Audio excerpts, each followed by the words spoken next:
السلام علیکم ناظرین، پاکستان کی سب سے بڑی کرکٹ لیگ HBL-PSL کے نئے ایڈیشن کے آغاز کی حتمی تاریخ کا اعلان کر دیا گیا ہے۔ اب انتظار کی گھڑیاں ختم ہو چکی ہیں اور کرکٹ کا یہ میلہ جلد ہی شروع ہونے والا ہے۔ یہ اعلان امریکہ کے شہر نیو یارک میں منعقدہ HBL-PSL کے روڈ شو کے دوران کیا گیا۔ پاکستان کرکٹ بورڈ کی قیادت میں ہونے والے اس روڈ شو میں یہ باقاعدہ اعلان کیا گیا ہے کہ لیگ میچز کا آغاز 25 جنوری کو ہوگا اور ٹورنامنٹ کا سنسنی خیز فائنل 3 مئی کو کھیلا جائے گا۔ PCB سربراہ محسن نقوی نے اس موقع پر ایک اور اہم خبر دیتے ہوئے کہا کہ اس بار کے ایڈیشن میں فیصل آباد بھی 11 میچز کی میزبانی کرے گا، جو شہر کے کرکٹ شائقین کے لیے کسی تحفے سے کم نہیں۔ تفصیلات کے مطابق برطانیہ میں کامیابی کے بعد پہلی بار HBL پاکستان سپر لیگ کا روڈ شو نیو یارک میں منعقد کیا گیا۔ اس روڈ شو کے انعقاد کا بنیادی مقصد یہ تھا کہ 6 جنوری کو PSL کی 2 نئی ٹیموں کی خریداری کے لیے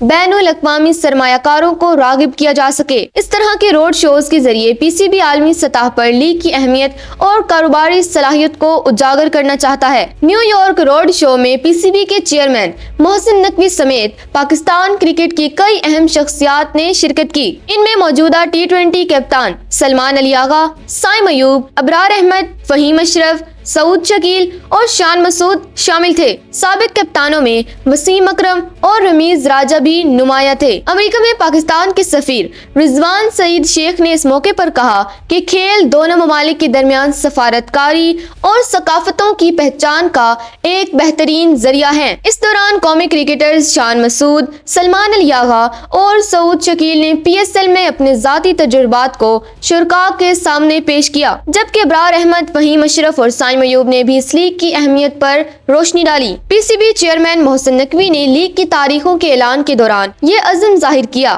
کہ وہ HBL-PSL کو دنیا کی نمبر 1 لیگ بنانے کے لیے پرعزم ہے۔ سابق کپتان وسیم اکرم اور رمیز راجہ نے اس بات پر زور دیا کہ PSL نوجوان کرکٹرز کے لیے ایک بہترین پلیٹ فارم ثابت ہو رہی ہے، جہاں انہیں بڑے میچز کا دباؤ سنبھالنا سکھایا جاتا ہے۔ روڈ شو میں پاکستان میں کرکٹ کے انفراسٹرکچر کی ترقی کے حوالے سے بھی بڑے اعلانات کیے گئے۔ یہ بتایا گیا کہ کراچی کے نیشنل اسٹیڈیم کو نئے سرے سے تعمیر کرنے کا اعلان کیا گیا ہے اور اس کے ساتھ ہی مظفر آباد اور حیدرآباد کے اسٹیڈیمز کو بھی فعال اور آباد کرنے کی منصوبہ بندی کی جا رہی ہے۔ ان اقدامات کا مقصد پاکستان میں کرکٹ کی سہولیات کو عالمی معیار کے مطابق لانا ہے